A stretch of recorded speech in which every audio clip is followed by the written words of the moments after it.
que se puedan conectar a esta otra cuenta, a esta otra reunión, porque no sé qué pasó con la reunión que teníamos programada. Voy a volver a programar una en el Classroom, pero para mientras usemos esta. Vamos a dar un ratito más a los compañeros para que se integren.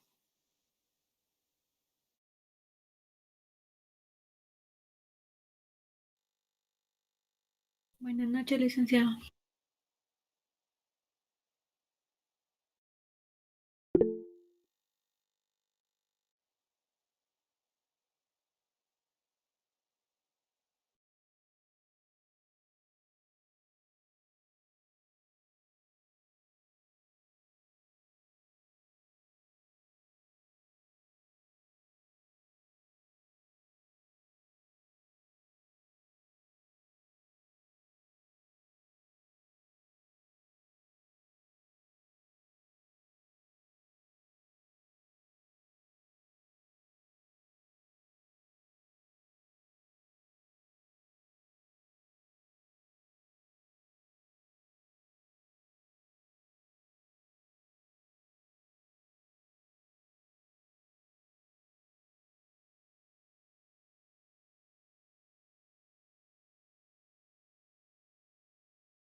Con la reunión que teníamos programada en Meet, como que no aceptó la clave.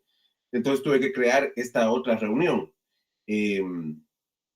Pues lamentablemente solo somos 11 personas las que están conectadas, pero ya dimos un poco más de tiempo para que los demás compañeros y compañeras se conectaran.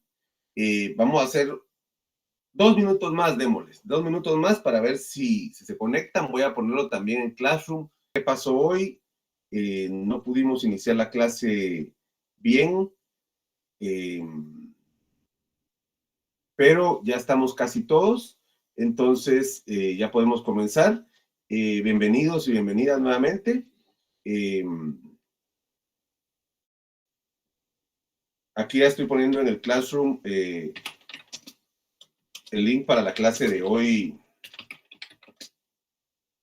del 13 de febrero.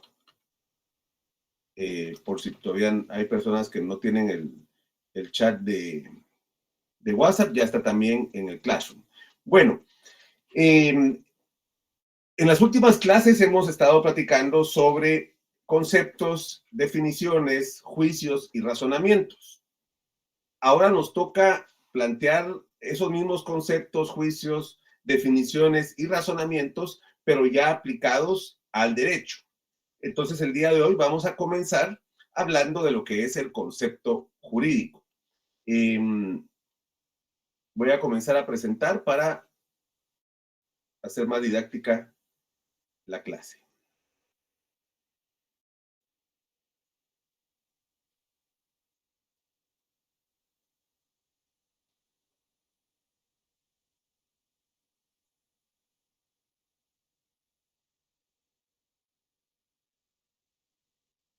¿Pueden ver ahí la presentación? Sí. Muy bien. Vamos a admitir nada más a una persona que está pidiendo ahí ingresar.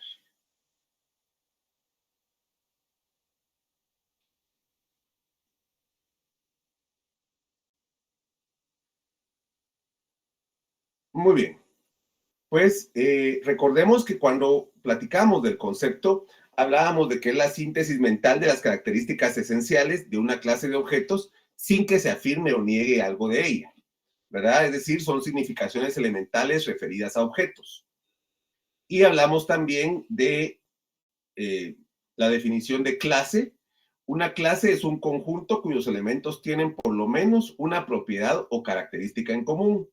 Y hablamos de que puede haber clases singulares, es decir, formadas solo por un elemento o por ninguno, que serían clases vacías. Les recomendaba recordar de la teoría de conjuntos cuando hablamos de concepto y de clase.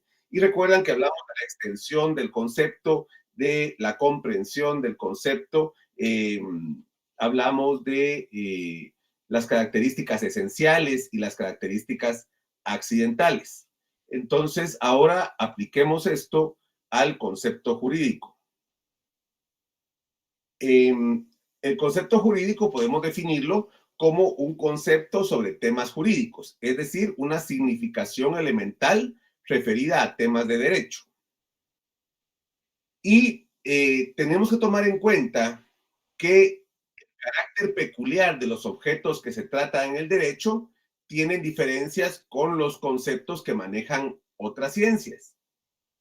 Y que puede ser que en algunos temas los conceptos que nosotros usamos, los conceptos que usamos quienes estamos metidos en el mundo del derecho, tengan un significado diferente que el que tienen para otras personas. Las palabras, por ejemplo, el tema de autoría.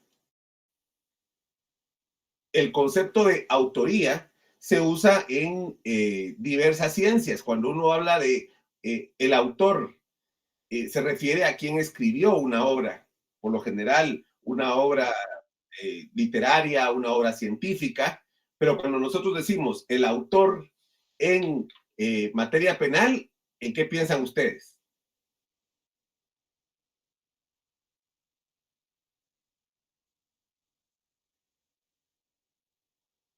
Nadie. ¿Quién es el autor de un delito?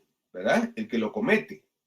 ¿Verdad? Y entonces hay conceptos que para nosotros en el derecho, cuando alguien nos dice, ah, eres el autor, pensamos ya en un autor de un delito, en el actor, en la parte activa, el que comete un delito, mientras que en otras ciencias el autor se refiere al que hizo la obra. Otras palabras que solo se usan en derecho, por ejemplo, el concepto de judicatura, ¿verdad? Es un concepto muy específico que se utiliza en la ciencia del derecho y en las otras, pues no significa mayor cosa. O el concepto de usucapión. Ustedes que llevaron de derecho civil saben que es una figura del derecho civil para adquirir la propiedad de una cierta forma. Pero para la mayoría de personas, este concepto no le dice mayor cosa. Entonces, sí hay una serie de conceptos que solo conocemos quienes estamos en la ciencia del derecho, que no son tampoco complejos como para que cualquier persona no los pudiera entender, pero que en principio, cuando hablamos de ese tipo de conceptos, tenemos que tener una ciencia, un bagaje, una experiencia jurídica para poder entenderlos, ¿verdad? Sobre todo para poder entenderlos en toda su extensión y poder hacer las necesarias conexiones con conceptos jurídicos similares y poder aglutinarlo en diferentes clases. ¿A qué pertenece, a qué tipo de derecho pertenece el concepto de usucapión? Pues al derecho civil, ¿verdad? Para eso estamos hablando de extensión. ¿Y dónde voy a encontrar? Entonces, ¿cómo está regulada la usucapión? Pues tengo que ir al Código Civil, ¿verdad? Entonces, para eso nos sirve lo que hablábamos cuando vimos los conceptos normales, ¿verdad? Cuando vamos extendiendo dónde está el concepto, cuando vamos aumentando la extensión del concepto, eso nos sirve para ir aglutinando y pensando en dónde lo voy a agrupar o en qué clase lo voy a meter, ¿verdad? Así es con todos los conceptos jurídicos. Entonces, el derecho tiene diferencias con otras ciencias naturales que también utilizan la lógica. El derecho es una ciencia cultural. Su objeto no es la naturaleza, sino un objeto creado por el hombre. Es una ciencia comprensiva, no se refiere a hechos que hay que explicarse, sino a significados que han de entenderse o explicarse. Y sobre todo es valorativa, pues no se limita a observar o constatar, sino que juzga sobre la base de referencia a valores. Al final de cuentas, lo que hacemos en el derecho no es solo explicar un fenómeno, sino que es encajarlo en una norma jurídica y en algunos casos valorarlo también. Si esto es un delito, si esto es un derecho, si esto es una obligación, quién de las partes tiene la razón. Eso es la ciencia del derecho, al final de cuentas. No hacemos experimentos como se hacen en las ciencias naturales, sino que principalmente sacamos conclusiones, explicamos algunas situaciones, pero sobre todo valoramos los actos. les ponemos una calificación jurídica. Esto que usted está haciendo, por ejemplo, esta es una causal de divorcio. Esto que usted está haciendo es una causa de despido indirecto. Esto que usted me está contando es el delito de amenazas, ¿verdad? Una persona llega con nosotros y nosotros encajamos lo que ellos nos están contando en una norma jurídica, ¿verdad? Esa es, digamos, la esencia del derecho, que nosotros podamos interpretar y darle valor y explicarle después a las personas qué es, cómo se encuadra su conducta dentro de un tipo o de una norma.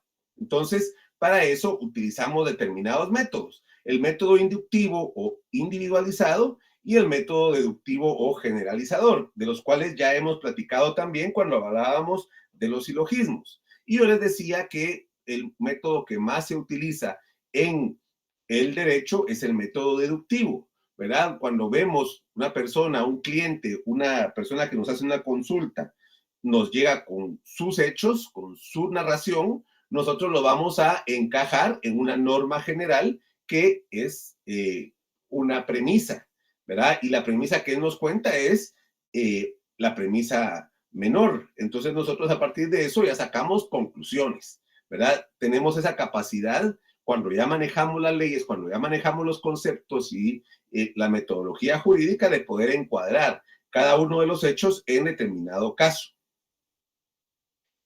Ahora, el concepto jurídico como tal tiene ciertas características. La primera es la determinación. Esta se refiere a que el concepto jurídico hace referencia a las características de un objeto. En este caso, por lo general, está vinculado con una norma. La segunda característica es que un concepto jurídico tiene conexión con otros conceptos. Es decir, para explicar un concepto se necesita recurrir a otros conceptos también del derecho. Lo que hablábamos, para explicar qué es el delito, necesitamos usar otros conceptos. Es la conducta típica, antijurídica, culpable, punible. Entonces tenemos que hacer referencia a otros tipos de conceptos. Tipicidad, juridicidad, ¿qué significan? Y así también vamos a ver diferentes conceptos jurídicos y cada uno de ellos, para explicarlo, necesitamos usar otros conceptos. Luego, el tema del fundamento normativo, que es la conexión con normas jurídicas. Los conceptos jurídicos, por lo general, van a estar vinculados con alguna norma. Y finalmente, la referencia axiológica, es decir, que los conceptos jurídicos tienen una conexión con determinados valores socialmente relevantes. Todas las ramas del derecho protegen valores que la sociedad ha determinado que son importantes, ¿verdad? La propiedad, la vida, el trabajo, la familia, derecho civil, derecho laboral, derecho penal, derecho de familia, el comercio, derecho mercantil, los tributos, derecho tributario, los impuestos. Entonces, los conceptos jurídicos se refieren a esos valores sociales, filosóficos, morales, algunos vinculados con la moral de la sociedad. Y lo más importante que yo quiero ver en el tema del concepto jurídico es que sepamos clasificarlos. Y la clasificación del concepto jurídico se puede hacer desde 4 puntos de vista. En primer lugar, desde el punto de vista de los objetos a los que se refieren, pueden ser conceptos lógico-jurídicos o conceptos ontológico-jurídicos. Desde el punto de vista de su extensión, pueden ser singulares, plurales o universales.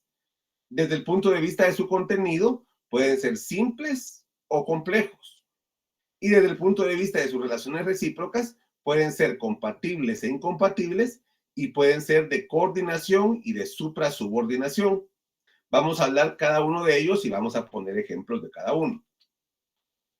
A ver, desde el punto de vista de los objetos a que se refieren, pueden ser... sí, Sara, por favor.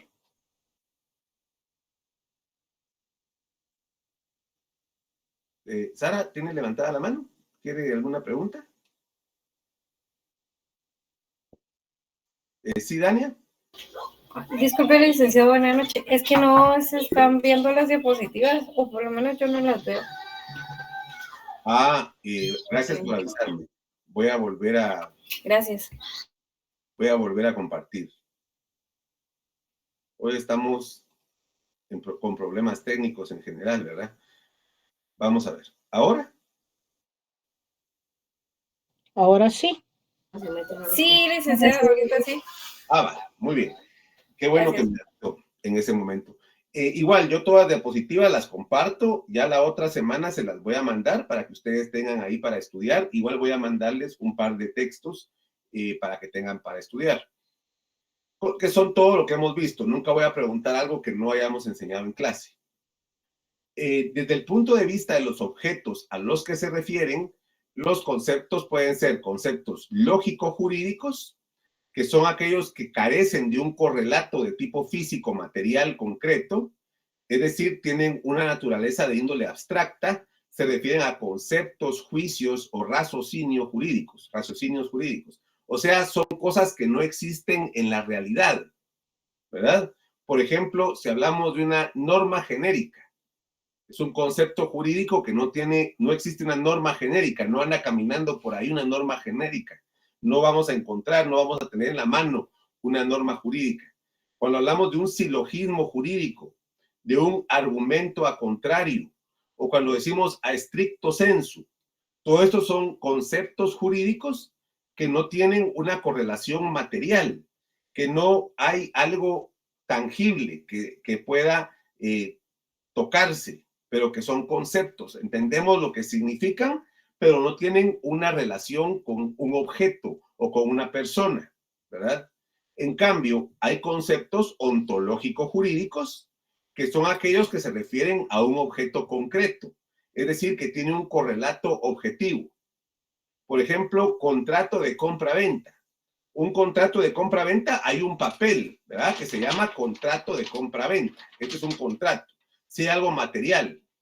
Si yo digo un homicidio, bueno, un homicidio, ahí está el cuerpo del delito, ahí hay una víctima, el concepto víctima, mejor, concepto víctima, ahí está la persona muerta, ¿verdad? El concepto jurídico sindicato existe, es un grupo de trabajadores que está organizado y que está autorizado para hacer un sindicato, ¿verdad? O el concepto jurídico funcionario público. Ahí está el tal funcionario público, ahí está el diputado, ahí está el ministro, ahí está el director de una institución, ¿verdad? Me refiero a que hay conceptos que sí tienen una vinculación con la realidad, se pueden tocar, se puede ver a personas o cosas, ¿verdad? Y hay otros que no, ¿verdad? Por ejemplo, si yo les digo Ministerio Público, sí hay una institución, hay un edificio grandísimo, ahí está, que se llama Ministerio Público. Pero si yo les digo persecución penal pública, es un concepto que está vinculado con el Ministerio Público, pero que como tal no se puede ver. Ah, ahí va una persecución penal pública, o aquí está la persecución penal pública, venga, se la presento, aquí la toco. No, ¿verdad? En cambio, si les digo acusación, que es parte de la persecución penal, sí, eso sí existe, hay una acusación, aquí está, es un papel, es un memorial, es un documento que se presenta, aquí está la acusación y después la tengo que hacer oralmente ante el juez, ¿verdad? ¿Entienden este tipo de diferencia entre los conceptos jurídicos y los conceptos ontológicos?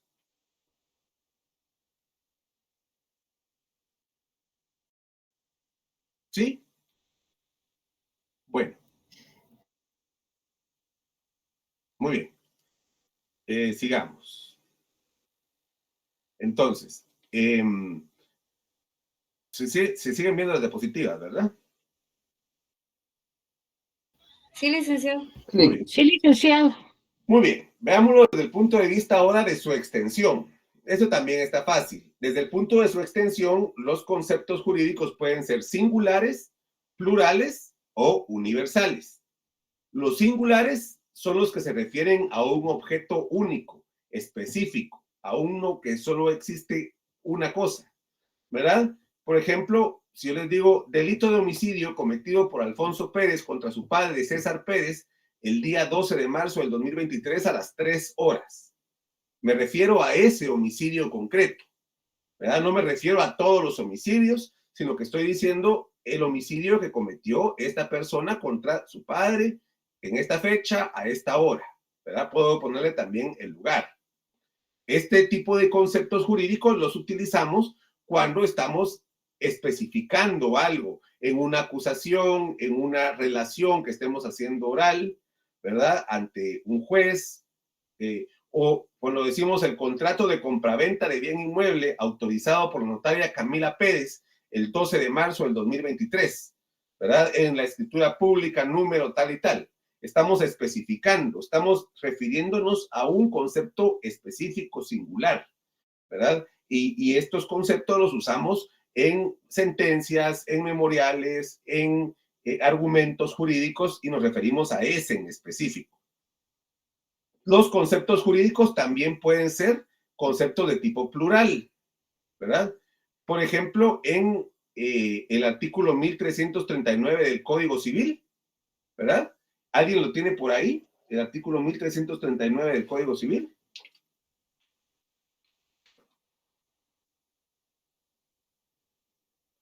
Saquen su Código Civil de por ahí donde lo tengan, para entender bien los conceptos. Dania, por favor. Artículo 1339. Cuando la elección debe ser hecha por varias personas, el juez concederá un plazo para que se pongan de acuerdo. Si no hubiere acuerdo, decidirá la mayoría. Y si no hicieren la elección, no hubiere mayoría, elegiría el juez. Muy bien, gracias, Dania. Ahí vemos que hay dos conceptos plurales. El primero de ellos es cuando dice varias personas. Entonces la norma se refiere a un grupo de personas, ¿verdad? Y en otro lado dice mayoría. ¿Qué significa el concepto mayoría? Pues ya tenemos claro que mayoría es la mitad más uno de las personas que están reunidas, ¿verdad? Entonces, este es un ejemplo de conceptos jurídicos plurales, se refieren a varios objetos o a varias personas. Igual en el artículo 1347 del Código Civil habla de varios los acreedores o varios los deudores. Cuando son muchos, entonces es un concepto de tipo plural, ¿verdad? Cuando solo es uno, es un concepto de tipo singular. Ahora, en cuanto a los conceptos universales, pues son aquellos que están referidos a todos los miembros de una clase. Recuerden que, como hemos platicado, la mayoría de las normas están elaboradas de tal forma que son conceptos jurídicos universales. Por ejemplo, el artículo 4 de la Constitución Política de Guatemala, cuando dice en Guatemala, todos los seres humanos son libres e iguales. Todos, hace referencia al universo, a la totalidad de personas, ¿verdad? Cuando dice el artículo 5 de la Constitución, toda persona tiene derecho a hacer lo que la ley no prohíbe, se refiere a que cualquier persona puede hacerlo. Noten que en el artículo 4 dice todos, en plural. En cambio, en el artículo 5 dice toda, en singular. Sin embargo, en ambos casos se refiere a cualquier persona, a la universalidad de las personas. Hay que tener mucho cuidado. ¿Recuerdan cuando veíamos que a veces está el tutor, como está en el artículo 343 del Código Civil? El tutor deberá rendir cuentas anualmente, pero aquí no se refiere a el tutor de este caso concreto, porque si no, tendríamos que convertirlo en un concepto singular, ¿verdad? Para decir Juan Pérez, que fue nombrado tutor de Pedro López, de menor de edad, de tal fecha, con tal fecha, con tantas características, ¿verdad? Si decimos en el Código Civil, dice el tutor, aunque diga el tutor, aunque sea una persona del tiempo singular, se refiere a la totalidad de tutores, ¿verdad? Porque está regulando todos los tutores. Igual el 89 del Código Penal dice cuando un inimputable de los comprendidos en el artículo 23, ¿verdad? Un inimputable, ahí está diciendo una persona que sea inimputable, pero se está refiriendo a todos los inimputables, ¿verdad? Porque ese artículo regula una situación en general. Entonces, cuando dice cuando un inimputable, significa cuando cualquier inimputable, ¿verdad? Entonces hay que tener mucho cuidado para diferenciar los conceptos jurídicos de tipo universal, porque a veces están redactados de tal forma que no tiene en sí mismo un plural, no termina en S, ¿verdad? Sino que se refiere a veces a conceptos que están regulados para que cualquier persona que está en esa situación pueda englobarse en esta situación. En cambio, los singulares sí son específicamente en el caso concreto y los plurales son cuando hay una cantidad de personas, pero no son todas las personas, ¿verdad? Muy bien. Y desde el punto de vista de su contenido, podemos hablar de conceptos que son simples y conceptos complejos. Son simples cuando se componen de un solo término. Por ejemplo, trabajador, delito, contrato, campesino, patrono, ¿verdad? Todos ellos son conceptos. Ustedes, cuando yo les digo trabajador, ustedes se imaginan a un trabajador. Delito, ustedes ya saben qué tipo de cosas es un delito. Contrato, ya saben más o menos, ¿verdad? Es una cosa simple, algo que solo tiene un término. En cambio, son complejos cuando tienen varios términos. Escritura pública de testamento, ¿verdad? Son tres conceptos distintos, ¿verdad? Pero que están unidos para formar un solo concepto.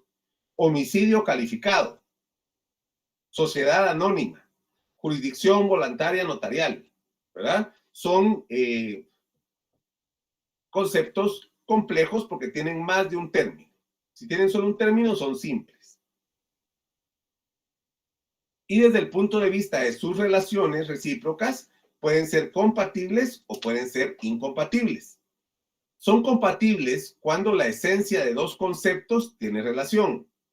Por ejemplo, homicidio en grado de tentativa, ¿verdad? Tiene relación. Los conceptos se entiende. Se entiende que haya un homicidio que no se cometió realmente, sino que solo llegó al grado de tentativa. Son conceptos distintos. Tentativa es un concepto, homicidio es otro concepto, pero tienen relación cuando los unimos. Sucesión hereditaria, ¿verdad? También tiene sentido la sucesión y cuando es hereditaria. Puede ser no hereditaria, puede ser hereditaria. Tiene relación el concepto sucesión con el concepto hereditario. En cambio, hay conceptos que la esencia de dos conceptos no tiene relación. Por lo tanto, si los dicen juntos, hay una contradicción, hay un contrasentido, pero a veces se usan y las personas los usan, pero no tiene sentido usarlos. Por eso no hay que usarlos. Para eso nos sirve la clasificación. Ese tipo de conceptos no son compatibles. Cuando hablamos de una dictadura democrática, no puede haber una dictadura democrática. O es dictadura o es democracia. Son contraproducentes ambos términos. El poder por la fuerza que está concentrado en una persona es una dictadura. La democracia es el poder que está basado en la mayoría de personas que eligen. Entonces no puede haber un concepto de dictadura democrática, pero ustedes lo van a encontrar en muchos libros. Tampoco puede haber un concepto que diga deber jurídico de cumplimiento potestativo. ¿Cómo va a ser un deber jurídico de cumplimiento potestativo? Si es un deber, lo tengo que cumplir. Si es potestativo, significa que puedo o no puedo cumplirlo. Pero vamos a ver que encontramos ese tipo de conceptos contradictorios. Por ejemplo, en Guatemala lo tenemos cuando hablamos del derecho al voto. Y nos dicen el voto es un deber, es un derecho y una obligación. No, momento. Si es un derecho el voto, no puede ser una obligación, ¿verdad? ¿Por qué? Porque si es mi derecho, yo puedo decir cuándo lo cumplo o no lo cumplo, lo ejerzo o no lo ejerzo, porque es mi derecho. Pero si es obligación, entonces no es un derecho, es un deber, ¿verdad? Y se me obliga a hacerlo. Entonces no puede haber algo que sea al mismo tiempo un derecho y una obligación. Algo, un deber jurídico, pero es de cumplimiento potestativo. Entonces, si lo quiere hacer, lo hace. Entonces, no es un deber jurídico. Me explico. Son incompatibles estos conceptos. Por lo menos desde un punto de vista lógico. Que se haga en la práctica y que se pongan en las leyes es otra cosa. También hay conceptos que tienen coordinación y otros conceptos que tienen suprasubordinación, dependiendo si el concepto se refiere a clase o se refiere a miembros de una clase. Y si estos se encuentran en relación de coordinación, es decir, están uno a la par del otro en una relación que tienen vinculación el uno con el otro, pero no está uno por encima del otro. Por ejemplo, si hablamos de comprador y vendedor, estamos hablando de un concepto de coordinación. Son dos partes, el comprador y el vendedor, o el patrono y el trabajador. Estamos hablando de dos partes en una relación, ¿verdad? Que tienen coordinación entre ellos. El esposo y la esposa, el arrendatario y el arrendante, ¿verdad? El derecho sustantivo y el derecho procesal tienen una relación de coordinación. En cambio, cuando hay una relación de supra-subordinación, es cuando un concepto depende del otro, ¿verdad? Cuando podemos ir especificándolo o haciéndolo más amplio. Entonces, si hablamos de un contrato y después hablamos de un contrato de compraventa, es contrato de compraventa de bien inmueble. Hay ahí una relación de supra-subordinación. El contrato de compraventa de bien inmueble es un específico del contrato de compraventa. Y el contrato de compraventa es un específico del contrato, ¿verdad? Igual con el tema de homicidio, asesinato o parricidio. Ahí encontramos que el parricidio es un tipo de asesinato y el asesinato es un tipo de homicidio, ¿verdad? Entonces ahí sí podemos irlo desglosando, podemos irlo aumentando su comprensión y su extensión, mientras que en los elementos de coordinación simplemente estamos relacionando a un elemento, a un concepto con otro elemento con el que tiene relación, ¿verdad? ¿Alguna duda hasta ahorita? No, licenciado, todo está bien. Gracias. No, licenciado. Muy bien. Entonces pasemos a ver el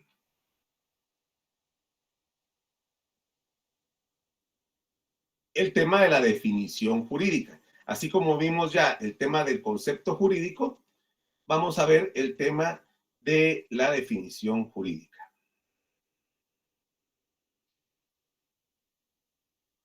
Vamos a ver, voy a volver a compartir.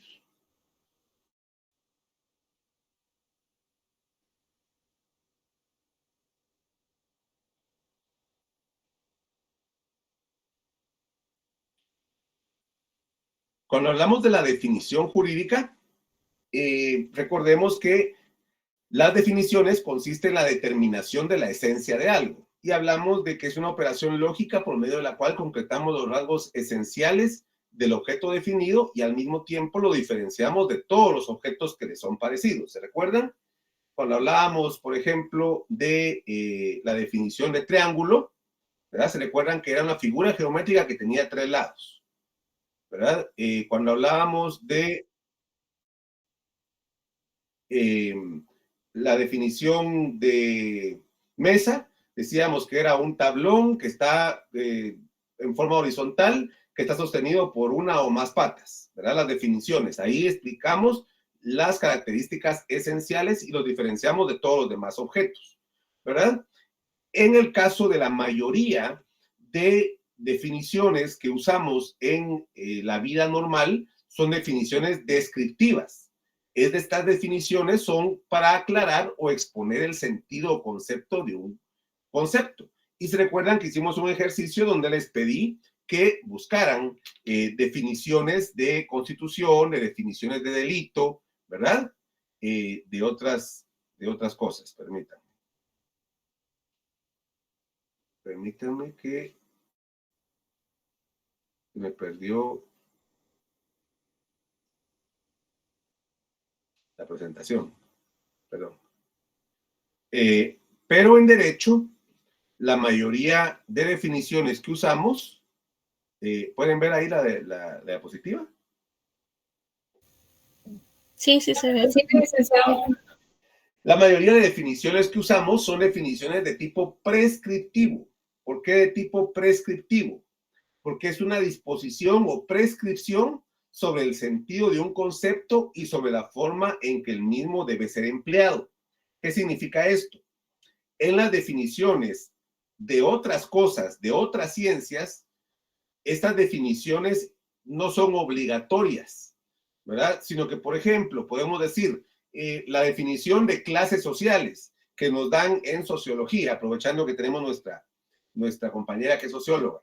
Podemos usar la definición de clases sociales de Marx, o podemos usar la definición de clases sociales de Weber, o podemos usar la definición de clases sociales de otros autores, ¿verdad?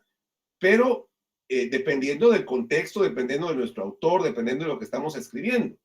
En cambio, en las definiciones prescriptivas, lo que nos está obligando es a usar esta definición que nos da los códigos. Y esas son definiciones de carácter obligatorio, ¿verdad? No son definiciones que nosotros podamos usar una u otra, sino que son las definiciones que están establecidas en la ley y que todos tenemos que seguirlas. Por ejemplo, el artículo 2 del Código de Trabajo nos dice quién es el patrono. Patrono es toda persona individual o jurídica que utiliza los servicios de uno o más trabajadores en virtud de un contrato o relación de trabajo, ¿verdad? Si usted tiene a un trabajador o no, usted es patrono. Y así lo vamos a catalogar porque así dice el Código de Trabajo. El domicilio. ¿Qué es el domicilio? Pues el artículo 36 del Código Civil ya nos dice qué es el domicilio, nos da una definición. El domicilio es el lugar en donde la ley fija su residencia para el ejercicio de sus derechos y el cumplimiento de sus obligaciones, aunque de hecho no esté ahí presente.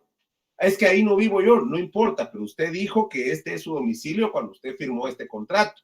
Entonces, este es su domicilio y ahí se le va a notificar, ¿verdad? Porque el domicilio es el que dice el Código Civil que usted fija. Usted dijo dónde está ahí el domicilio, en dónde vive, en tal circunscripción. Entonces, el domicilio es en Guatemala. Ahí es su domicilio. Entonces, las definiciones prescriptivas son las que la misma ley establece y por lo tanto vamos nosotros a tener que acatar, ¿verdad? Son definiciones que no nos están preguntando si nos gustan o no nos gustan, sino que son las que tenemos que aceptar nosotros porque están establecidas en la ley. Hay muchas definiciones, ¿verdad? En distintos códigos. En el Código Penal, la definición de prisión, la privación de libertad personal. En la Ley de Protección Integral de la Niñez y Adolescencia, en el artículo 2, encontramos la definición legal de niñez y adolescencia. Para los efectos de esta ley se considera niño o niña toda persona desde su concepción hasta que cumple 13 años y adolescente a toda persona aquella desde los 13 hasta que cumple 18 años de edad. Entonces, ¿por qué es importante esta definición? Porque si a una niña de 12 años le queremos decir que es adolescente, según la ley, no, usted no es adolescente, usted es niña, tiene 12 años, es que está muy grande, es que ya desarrolló, es que ya se viste como señorita. No, ella sigue siendo una niña, hasta que tenga 13 años ya es adolescente. ¿Tiene implicaciones jurídicas ser niña y ser adolescente? Sí, sí tiene diferente responsabilidad penal, ¿verdad? Y yo ya soy adulto porque ya tengo 17 años. No, hasta que cumpla 18 años usted es adulto, porque así está la definición, ¿verdad? Menor de 18 años es adolescente, ¿verdad? Ese es el tipo de importancia que tienen las definiciones jurídicas, que establecen las características de determinados, no solo quiénes son adultos, quiénes son niños, sino también de una vez establece todo un carácter de derechos y obligaciones alrededor de esa definición. El artículo 7 de áreas protegidas, de la ley de áreas protegidas, nos dice que son las áreas protegidas. Son áreas protegidas, incluidas sus respectivas zonas de amortiguamiento, las que tienen por objeto la conservación, el manejo racional y la restauración de la flora y fauna silvestre, recursos conexos y sus interacciones naturales y culturales. Yo voy a declarar tal área protegida, bueno, entonces tiene que tener por objeto la conservación, manejo racional y restauración de flora y fauna. Si no cumple con estas características, no va a ser área protegida, de acuerdo con la ley de áreas protegidas, el artículo 7. Entonces, las definiciones jurídicas por eso son de carácter prescriptivo, porque obligan, porque son obligatorias, porque establece la ley qué tipo de características tiene o qué significa el concepto, ¿verdad? Área protegida, niñez, prisión, domicilio, patrono, ¿verdad? Hay muchísimas definiciones que encontramos en los códigos. Y avancemos un poco todavía, porque empezamos un poco tarde en nuestra clase hoy. Hablemos también del juicio jurídico. Ya hablamos del concepto jurídico, ya hablamos de la definición, ahora entremos al juicio jurídico. Recordemos que el juicio, en la lógica formal, es la forma de pensamiento en el cual se establece una relación determinante entre dos o más conceptos, ya sea como resultado de un experimento o como consecuencia de un razonamiento, ¿verdad? El juicio es la relación de un concepto llamado sujeto, afirmativa o negativa, con otro sujeto llamado predicado. El juicio, también llamado proposición, es una relación entre términos. Un término sujeto se vincula afirmativa o negativamente a un término llamado predicado. Esto ya lo vimos. Sócrates es mortal, es una afirmación, es un concepto individual, ¿verdad? Estamos afirmando algo. La Luna es el satélite natural de la Tierra, nuevamente estamos afirmando algo sobre un objeto que se llama Luna, ¿verdad? ¿Cuál es la diferencia entre el juicio lógico con el juicio jurídico? Bueno, que el juicio jurídico es una clase particular de juicio lógico aplicado al derecho que concierne específicamente al análisis de las normas jurídicas. Los juicios jurídicos tienen una estructura particular de tipo hipotético relacional. Toda norma es una hipótesis, es un concepto, es un supuesto jurídico, de cuya realización depende el nacimiento de una disposición o consecuencia cuya esencia radica en ser una conexión de juicios de tipo bilateral, imperativo, atributivo. ¿Qué significa esto? Nosotros en los juicios decimos, afirmamos o negamos algo. En los juicios lógicos. En los juicios jurídicos, lo que estamos diciendo es una relación entre un sujeto y una obligación, ¿verdad? De tipo bilateral. Si este sujeto hace esto, le corresponde esta obligación. Si este sujeto tiene tal edad, le corresponde tal derecho, ¿verdad? Entonces, estamos en lugar de una afirmación, estamos obligando y estamos encajando relaciones. Y estas relaciones pueden ser derechos o pueden ser obligaciones. Por ejemplo, en los juicios lógicos expresamos inherencias. El Sol es la única estrella del sistema solar. Estamos afirmando algo. En un juicio jurídico expresamos relaciones. El comprador debe pagar el precio de la cosa al vendedor, ¿verdad? Cuando decimos eso, estamos haciendo un juicio jurídico. Claro, si lo analizamos solo desde el punto de vista lógico formal, el comprador debe pagar el precio de la cosa al vendedor, estamos haciendo una afirmación de tipo general, universal. Todos los compradores deben pagar las cosas a los vendedores. Pero cuando ya lo hacemos desde un punto de vista del juicio jurídico, estamos también afirmando, ¿verdad? Que esta persona le compró algo a la otra y por lo tanto tiene que pagarlo. Estamos desarrollando toda una relación entre una persona y otra que está amarrada con una norma jurídica, ¿verdad? Entonces, los juicios jurídicos se diferencian de los juicios ordinarios de lógica formal en que los primeros poseen naturaleza normativa y por consiguiente no puede averiguarse sobre la verdad o falsedad de los mismos, sino únicamente su validez o invalidez, ¿verdad? Se recuerdan que les explicaba que los juicios ordinarios pueden clasificarse como verdaderos o falsos, según los mismos sean adecuados o no a la realidad objetiva. Todos los hombres son mortales, es un juicio verdadero. Todos los hombres mueren en determinado momento, se ajusta a la realidad. Sócrates es inmortal, esto es falso. Sócrates ya se murió, Sócrates murió envenenado, es decir, no era inmortal. Esto es un juicio falso. En cambio, los juicios jurídicos no podemos decir este juicio es verdadero o es falso, porque los juicios jurídicos son normas. Entonces, una norma jurídica no pueden ser verdaderas o falsas. Pueden ser válidas o pueden ser inválidas. El artículo 15, que dice irretroactividad de la ley. La ley no tiene efecto retroactivo, salvo en materia penal cuando favorezca al reo. Ese es un juicio jurídico, pero no es verdadero ni falso. Puede ser válido o puede ser inválido, pero no es falso o verdadero.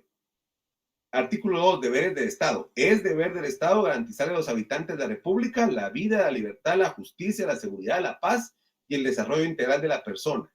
Es un juicio afirmativo, establece una obligación entre el Estado y los habitantes, ¿verdad? Y como tal, no puede ser esto es verdadero o esto es falso, desde un punto de vista de lógica formal. Lo podemos analizar desde el punto de vista si es verdadero o falso, desde el punto de vista de la sociología jurídica, porque se va ya a la práctica, pero desde el punto de vista lógico formal, no podemos decir que esto es verdadero o falso. Esto puede ser válido o puede ser inválido. En el caso de Guatemala, este es válido, está en la Constitución, y por lo tanto es válido. Igual el artículo 15, ¿verdad? Que también está en la Constitución y por lo tanto es válido. ¿Cuándo podemos ver si una norma es válida o no? Pues eso es lo que vamos a analizar en la clase del día martes, ¿verdad? ¿Cuáles normas jurídicas son válidas y cuáles normas jurídicas son inválidas? Para eso necesito que el día martes me llegue